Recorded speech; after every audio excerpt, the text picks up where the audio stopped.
Le film en live-action de chez Disney, La Petite Sirène, est sorti de son week-end de 4 jours de lancement aux États-Unis et les chiffres sont tombés et ils ne sont pas si bons que ça.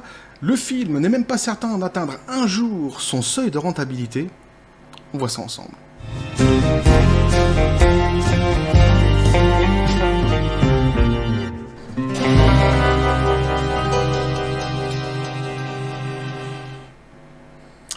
Et quelle hystérie médiatique autour de ce fameux film en live-action de chez Disney, Petit Café les copains.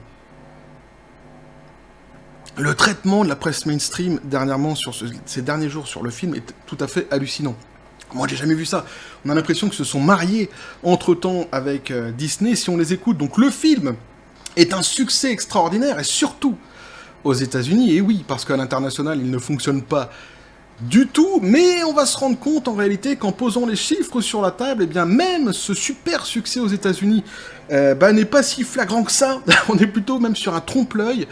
On va voir ça ensemble, mais c'est vrai que c'est assez fou, hein. Le traitement de la presse mainstream dernièrement, ces derniers jours avec le film, j'ai lu vraiment des choses qui sont assez hallucinantes, hein, pour essayer de défendre justement ce film et de critiquer ceux qui ne vont pas voir le film ou ceux qui ne l'ont pas aimé. Évidemment, avec toujours les mêmes sobriquets qui sont sortis, mais ça prend quand même des proportions assez hallucinantes parce que j'ai vu justement sur certains sites qu'ils s'amusaient donc à laisser sous-entendre que l'Asie, dans sa globalité, en fait, serait raciste. Eh oui, et effectivement, moi ici, qui vis en Asie, je peux vous dire que ça passe pas du tout.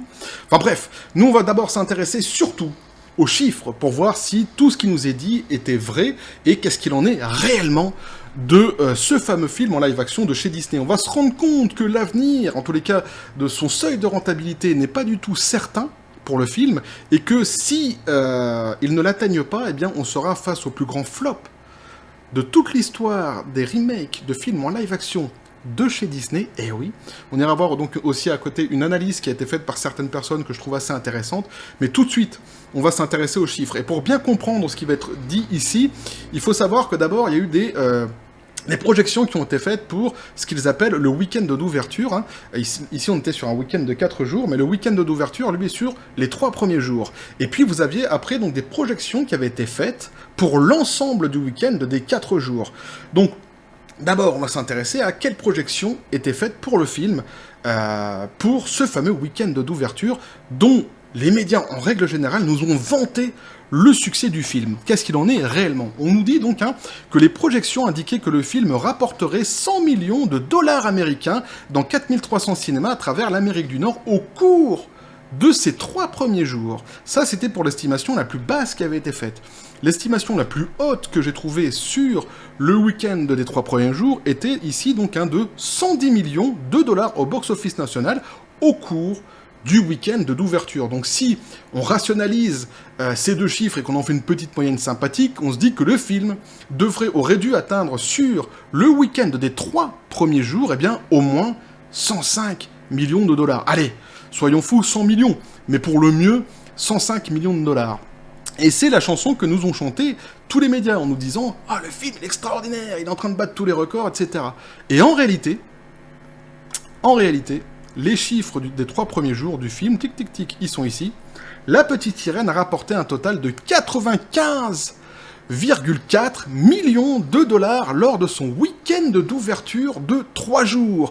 Donc, que ce soit l'estimation la plus basse, et évidemment du coup l'estimation la plus haute, et encore moins la moyenne qui a été faite, à aucun moment en fait, le film n'a généré ce qui avait été prévu. On est en dessous.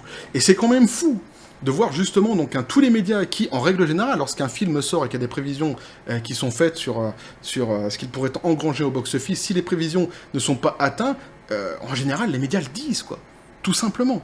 Ici, pas du tout. On est sur une malhonnêteté intellectuelle complète, puisqu'ils nous disent complètement le contraire, que c'était un succès, alors qu'on se rend compte ici, justement, donc, que ce n'est pas le cas, et que notamment donc sur les chiffres du week-end d'ouverture, eh bien, on est en dessous des prévisions qui avaient été espérées et estimées. Pour la globalité, sur l'ensemble des 4 jours maintenant, eh bien, Disney tablait sur entre 120 et 130 millions de dollars au cours du week-end de 4 jours du Memorial Day. Donc là, on est vraiment sur l'ensemble des 4 jours, 120 à 130 millions de dollars. Pareil, on peut se rationaliser une petite moyenne sympathique et se dire qu'il aurait dû faire, allez, 125 millions de dollars pour que tout aille bien.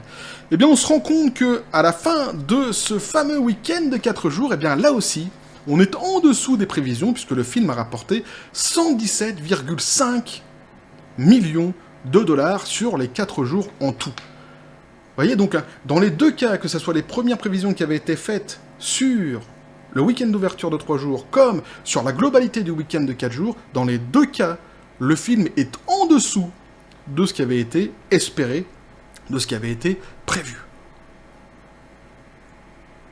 Donc on est quand même loin de ce fameux extraordinaire succès que les médias essaient de nous chanter. On est plutôt, si on en croit ici les chiffres, en les posant bien sur la table, eh bien on serait plutôt face à une garlousette, quelque part, des médias qui essayent un petit peu d'enfumer tout le monde. Et non, en réalité, le film ne se porte pas si bien que ça, même sur son territoire national. C'est pas une catastrophe non plus, faut dire les choses clairement. En revanche, il n'a pas atteint tout de même les objectifs qui avaient été fixés, donc l'honnêteté serait au moins de dire cela.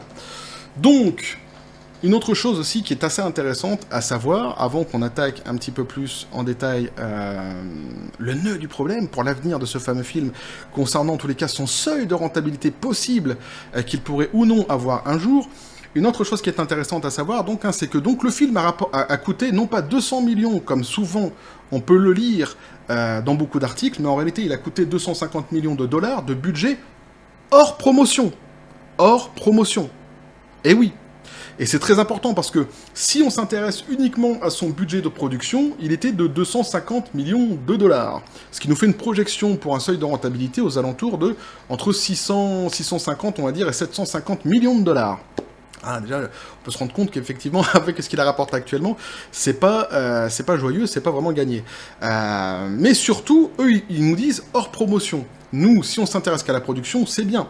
Au coût de la production, c'est bien, ça nous regarde. Mais Disney, eux, ils séparent pas le coût de la promotion avec le coût de la production du film. C'est un ensemble qui va rentrer dans le package, j'ai presque envie de dire, de ce que l'aura coûté à la fin cette production. Donc, on ne connaît pas les coûts, justement, de promotion autour de ce film-ci. Évidemment, c'est plusieurs millions de dollars, et donc, en réalité, le film, en globalité, si on y ajoute les frais de promotion, a coûté bien plus de 250 millions de dollars, et donc on comprend pourquoi Disney espérait, en réalité, à la fin, non pas pendant les 4 jours-là, mais à la fin de sa diffusion mondiale, obtenir au moins un milliard de dollars, pardon. Et donc, effectivement, on se rend compte de la complexité du dossier pour eux. On rentre dans le vif du sujet et on nous dit donc à l'international, le film n'a rapporté qu'un total de 68,3 millions de dollars en Chine selon Ant Group. Le film a rapporté que 2,78 millions de dollars. The Numbers rapporte que le film n'a rapporté que 185,8 millions de dollars dans le monde pendant tout le week-end des 4 jours. Donc ce n'est pas bon du tout et surtout, évidemment surtout, à l'international. Et oui, c'est très important. Pareil, j'ai lu sur des articles où certaines presses, vraiment, de manière très malhonnête, disaient que, de toute façon, Disney, ça les intéressait pas à l'international, c'était un film qui était fait pour leur pays. Oui, bien sûr, 250 millions de dollars le film, c'est uniquement pour les États-Unis. Ils nous prennent vraiment pour des cons, quand même. Évidemment que non, évidemment que le film, ce qu'il génère à l'international est regardé à la loupe par Disney, et que ce qui est en train de se passer actuellement, justement, c'est vraiment pas bon du tout pour le film. En regardant donc ces chiffres, OMB Review a souligné... Alors OMB Review, c'est un type qui a une chaîne YouTube qui fait des analyses sur les films, en règle générale, la pop culture plus globalement, et ici, dans les analyses qu'on va lire, c'est couplé avec d'autres analystes. Là-bas, c'était dans une vidéo. Ils ont regroupé tout ce qui avait été dit, justement, concernant le film, ce qu'a généré le film jusqu'à aujourd'hui, et les projections pour le futur. Et effectivement, c'est fort intéressant. On nous dit donc, c'est un film qui aurait dû faire mieux s'il voulait avoir un succès, et notamment parce que faire La Petite Sirène a coûté beaucoup plus cher pour que ce film soit au coude à coude avec Aladdin. Effectivement, parce que Aladdin, on peut se rendre compte que lui, il a coûté 183 millions de dollars, et oui, c'est important, Donc quand on regarde donc les données, il est même derrière le film de 2019, ce qui n'est pas bon du tout. Aladdin a eu un week-end national d'ouverture de 3 jours de 91,5 millions de dollars. Au cours de son week-end national d'ouverture de 4 jours, le film a rapporté 116,8 millions de dollars. Il est passé à 355,5 millions de dollars bruts sur l'ensemble de sa diffusion et a rapporté 691 millions de dollars supplémentaires à l'international pour un montant brut mondial de 1,56 milliard de dollars. Donc effectivement, Aladdin a plutôt très bien marché à l'international, on s'en rend compte ici, et ce n'est évidemment pas du tout le cas pour La Petite Sirène. Alors moi qui suis justement ici en Asie, j'ai fait quelque chose que j'aime bien faire, c'est que j'ai demandé à mon entourage, ceux que je côtoie en règle générale, s'ils comptaient aller voir eh bien, le film La Petite Sirène, et s'ils ne veulent pas aller le voir, pourquoi n'iront-ils pas le voir? Et je vous donnerai évidemment eh bien, leur réponse, en plus sur toute cette polémique de certains médias qui essayent de faire passer l'ensemble, la globalité des Asiatiques maintenant pour des racistes. Je vous dirai un petit peu ce qu'ils en pensent ici, vous allez voir, là aussi, c'est assez intéressant. En tenant compte de l'inflation, le week-end d'ouverture nationale d'Aladdin était de 108,5 millions de dollars, soit 13,1 millions de dollars de plus que le week-end d'ouverture de 3 jours de La Petite Sirène. Donc eux, ils ont fait le calcul par rapport justement à l'époque de la sortie en 2019 du film Aladdin, avec le film aujourd'hui de La Petite Sirène qui subit évidemment donc l'inflation. Et donc en mettant au prorata, on se rend compte que même là, en réalité, le film d'Aladdin avait fait mieux. Alors c'est pas hyper, je sais pas si c'est vraiment hyper pertinent de prendre comme ça les époques en regardant par rapport aux inflations en règle générale, mais c'est vrai que ici, ça contraste en tous les cas avec les discours qu'on peut entendre justement partout sur la presse mainstream, et c'est vrai que du coup, eh bien ça devient pertinent. Au cours du week-end de 4 jours ajusté à l'inflation, Aladdin a gagné 138,6 millions de dollars, c'est 21,1 millions de dollars de plus que La Petite Sirène. Il s'est ensuite concentré sur les recettes internationales du film et à noter, ces chiffres internationaux enlèvent essentiellement toute positivité possible que vous pouvez dire en ce qui concerne les perspectives financières du film. Eh oui.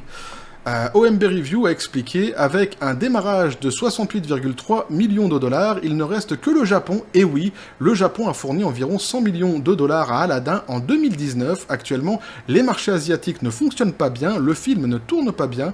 Nous pouvons donc nous attendre à ce que ce soit une histoire similaire au Japon. Nous devrons attendre pour le savoir. Alors, le marché asiatique ne fonctionne pas bien, cinématographiquement parlant, uniquement pour ce film. En réalité, les cinémas ici se portent très très bien. Je ne sais pas en Chine comment ça se passe, mais je pense que ça ne doit pas se porter trop mal non plus. Mais en tous les cas, ce que je veux dire par là, c'est que si le film est bon, les gens se déplacent. En réalité, s'ils ne sont pas allés voir le film, c'est qu'ils n'ont pas eu envie d'aller le voir tout simplement. Le film ne leur a pas donné envie, c'est aussi simple que ça. Alors faisons quelques calculs, il a dit. Il a ensuite donc partagé plus d'analyses sur la base des retours de films lors de son premier week-end. Vous parlez d'une situation ici avec 68,3 millions de dollars à l'échelle internationale. Allez, soyons généreux et disons que le film rapportera entre 200 et 250 millions de dollars à l'international. Donc en comptant le fait que ici on se dit que potentiellement les Japonais pourront venir et rapporter un petit peu évidemment d'argent à tout cela. Et que peut-être même s'il faisait 100 millions comme si le film faisait 100 millions comme l'avait fait Aladdin, on arriverait dans ces chiffres-là, 200, en soyant vraiment le plus généreux possible, entre 200 et 250 millions de dollars, donc à l'international au final. Donc vous prenez les 250 millions de dollars, ajoutez cela aux 300 millions de dollars, d'accord, nous parlons peut-être d'un total mondial de 550 à 650 millions de dollars pour La Petite Sirène, quand tout sera fini. Il a répété, mais je pense qu'en ce moment, 550 à 650 millions de dollars est un scénario probable, et c'est un gros problème, avec ces chiffres, ça ne s'annonce pas bien du tout. Et oui, effectivement. Puisque le film, lui, a coûté très très cher. OMB, donc un Reviews, a ensuite expliqué pourquoi un brut mondial projeté à 550, entre 550 et 650 millions de dollars est un gros problème, avec un budget de 250 millions de dollars. Encore une fois, selon les normes, le film doit rapporter environ 625 millions de dollars. Si vous deviez prendre cela avec un multiplicateur x3, il faudrait probablement qu'il rapporte entre 625 et 750 millions de dollars pour atteindre le seuil de rentabilité. Dans les deux cas, je pense que c'est un problème. Il a ensuite fait référence à sa projection entre 550 et 650 millions de dollars. Il dit, comme vous pouvez le voir, la moyenne mettrait alors ce film dans un territoire de flop, ce serait une perte financière. Et là, effectivement, d'abord, avec les calculs qu'il a fait, on se rend compte que même s'il se plaçait dans une moyenne entre les 550 et 650 millions, on serait déjà en fait sur une perte et sur un flop pour le film. Mais en plus, et encore une fois, je le répète, c'est sans prendre en compte tous les frais de promotion que le film a engrangé. En réalité, Disney, il leur faut bien plus que ça. Là, on se base uniquement sur le coût de production du film. Je ne serais pas surpris si, lorsque tous les chiffres arrivent, il s'agit d'une perte de 50 à 100 millions de dollars. C'est le genre de chiffre que nous voyons de ce film en ce moment, a-t-il partagé ironiquement. OMB Reviews a alors prédit que cela pourrait être une première pour Disney. Cela pourrait être la première fois qu'un film à part entière, complet et à distribution complète de Disney, qu'un remake de live-action de chez Disney finisse par être un véritable box-office fiasco. Effectivement, s'ils n'arrivent pas à arriver au seuil de rentabilité, on sera vers un fiasco, on sera vers un très très très gros flop, et ce sera de l'inédit chez Disney avec les live-action. Alors, pour terminer, une petite note qu'on entend de plus en plus maintenant donc sur la presse en règle générale, c'est de dire, ici on nous dit par exemple, Deadline pointe qu'en dehors des États-Unis, la réception du public a été très étrange et se demande s'il n'y a pas eu de campagne organisée de review bombing, cette pratique où une œuvre cinématographique est descendue massivement par des personnes qui ne l'ont pas vue et où ses étoiles ou notes sont baissées artificiellement. Mais pour être tout à fait objectif, les critiques françaises de la presse spécialisée ne sont pas bonnes envers le film. La note moyenne du film en France est de 2,5 sur 5. Alors, effectivement, donc on a cette petite chanson qui est en train de se jouer actuellement, de dire qu'il y a encore une fois une espèce de complot international de la part du grand public, qui se serait organisé, évidemment, pour aller mettre des mauvaises notes pour le film. Parallèlement à ça, il y a des polémiques qui se sont ouvertes justement concernant certains sites de notation tels que Rotten Tomatoes d'ailleurs. Rotten Tomatoes qui est mis en cause puisque les notes qui sont sur Rotten Tomatoes sont sujets à certaines discussions en tous les cas actuellement. Et en tous les cas sur leur véracité.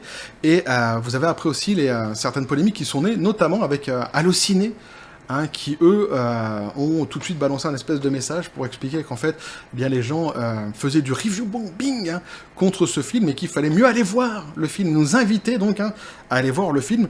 Et c'est quand même assez fou parce qu'en fait, ils n'acceptent pas que les gens puissent ne pas aimer tout simplement le film. C'est-à-dire que dès que les gens émettent un avis négatif contre le film, eh bien c'est du review bombing. Et on l'a vu, ici on le voit pour La Petite Sirène, mais ce fut le cas déjà pour d'autres productions par le passé, et donc on se rend compte effectivement ici que la petite chanson qu'on a déjà entendue est en train de se mettre en place, et notamment celle de dire que si le film ne fonctionne pas, c'est parce que le monde serait un monde de racistes quelque part, et sur certains sites, j'ai même vu qu'ils pointaient du doigt complètement en fait l'Asie en règle générale, c'est-à-dire que les Asiatiques maintenant seraient considérés comme des racistes, et évidemment ici ça passe pas du tout. Alors quand je dis pas du tout, c'est vraiment pas du tout. Pour avoir un petit peu regardé un petit peu sur tous les sites, les forums, etc., évidemment, les Asiatiques en règle générale sont assez en colère. Et puis pour avoir surtout demandé autour de moi. Alors, justement, je vous avais dit, j'ai posé certaines questions aux gens qui sont autour de moi. Ça n'a pas vraiment de valeur, puisque c'est mon entourage, quelque part, vous allez me dire. Mais quand même, j'habite ici en Asie, et c'est qu'il y a quand même... Ça représente sans doute quelque chose, quand on voit, en tous les cas, le fait que, justement, les Asiatiques ne se déplacent pas pour aller voir ce film. Et quand je l'ai demandé à mon entourage, eh bien, la plupart m'ont dit que, de toute façon, ils n'iraient pas voir le film, parce que le film ne les intéresse pas. Et quand j'ai demandé pourquoi il ne t'intéresse pas, la réponse qu'ils m'ont donnée, c'est la proposition qui nous est faite ne correspond pas, en réalité, à ce que nous attendions. Point final. C'est-à-dire, tout simplement, ils sont très terre-à-terre, c'est-à-dire qu'ils ont vu le dessin animé quand ils étaient gamins, comme tout le monde, et ils s'attendaient à ce que le film, en fait, ressemble au dessin animé, et les retouches qu'il y a eu, même sur les chansons, etc., eh bien, ça leur donne pas envie, en vrai. Tout simplement. C'est-à-dire qu'ils n'ont pas envie de payer pour ça. Alors, il y a eu des réflexions que j'ai entendues qui étaient quand même assez pertinentes et assez hallucinantes, justement, que je voulais vous partager, où on m'a dit, ici, quand ils ont vu, justement, tout ce discours des médias qui voulaient les faire passer pour des racistes, je parlais avec quelqu'un qui me dit, mais en fait, ce qu'ils me demandent actuellement, ce que les médias me demandent, c'est que je paye de ma poche pour leur prouver que je ne suis pas un raciste. Il m'a dit, c'est des malades. Et c'est vrai que j'avais pas vu les choses dans ce sens-là, mais j'ai trouvé ça fort pertinent, effectivement. Et lui, il dit, mais même si c'était gratuit, de toute façon, je n'irai pas, parce que, en fait, c'est la proposition qu'ils ont faite qui ne m'intéresse pas, tout simplement. Et il dit, il est hors de question, effectivement, que je mette de ma poche pour aller leur prouver que je ne suis pas un raciste. Et j'ai trouvé ça effectivement assez pertinent, mais globalement, c'est ce genre de discours qu'on peut entendre ici. Ils sont assez en colère, des accusations qu'on peut leur faire, et ça passe pas de toute façon. C'est pareil aussi, il faut comprendre que s'il y a débat en Occident, on aime bien débattre un petit peu sur tout, et que certains disent, mais non, en fait, vous fantasmez, tout ça, ce n'est pas politique, l'idéologie woke n'existe pas, etc. Je vous l'ai déjà dit dans d'autres vidéos, en fait, ici en Asie, ils ont aucun complexe là-dessus, ils disent très bien que l'idéologie woke existe, ils savent très bien ce que c'est, ils l'ont très bien pointé du doigt, et notamment, par exemple, quand ils voient certaines productions américaines arriver sur leur sol, ils ont déjà par avance pas tellement envie d'aller les voir dès lors qu'il y a un message politique à l'intérieur. Pourquoi ? Parce que ils sentent que c'est la politique américaine qui vient s'inviter chez eux, et déjà dès le début en fait ça leur donne pas envie d'aller voir le film. C'est un petit peu ça qui s'est passé aussi en Chine. Eux, les Occidentaux ont beau leur dire non, mais en fait il n'y a rien d'idéologique là-dedans, il n'y a rien de politique là-dedans. Eux, ils s'en foutent, en fait, des blablas que nous, on peut avoir en Occident. Pour eux, si, c'est clair, il y a eu un virage idéologique qui s'est passé dans le monde du 7e art, notamment aux États-Unis, avec des messages idéologiques et politiques qui sont diffusés de plus en plus, et cette politique-là, ils n'en veulent pas. Ils ont leur propre politique, ils ont leur propre philosophie, leur propre façon de voir les choses, et ils n'ont pas envie d'avoir comme ça des idéologues qui viennent leur dire qu'est-ce qu'ils ont le droit de penser et qu'est-ce qu'ils n'ont pas le droit de penser. Donc, effectivement, ici, déjà, dès le début, avant même de parler de la qualité du produit, rien que le fait que, justement, ça soit gangréné par certaines idéologies, ça les freine complètement, et ils n'ont pas envie d'aller le voir. Et on voit très bien ce que je suis en train de vous dire, vous l'avez sous les yeux, ici, justement, donc avec le film de La Petite Sirène. Alors que, c'est pareil, vouloir les faire passer, justement, pour des racistes, c'est quand même assez hallucinant, quand on sait qu'en Chine, un des acteurs préférés des Chinois, c'est Will Smith, et alors là, plus étonnant, son fils, que moi je trouve particulièrement mauvais, le fils de Will Smith, mais ça fait partie des acteurs justement qu'ils aiment le plus. Donc c'est d'un ridicule, c'est d'un pathétique, et en plus c'est hyper offensant, en règle générale, pour les Asiatiques, en tous les cas pour ceux avec qui j'ai pu discuter, et même ce que je peux voir justement dans les médias ou lire sur certains articles.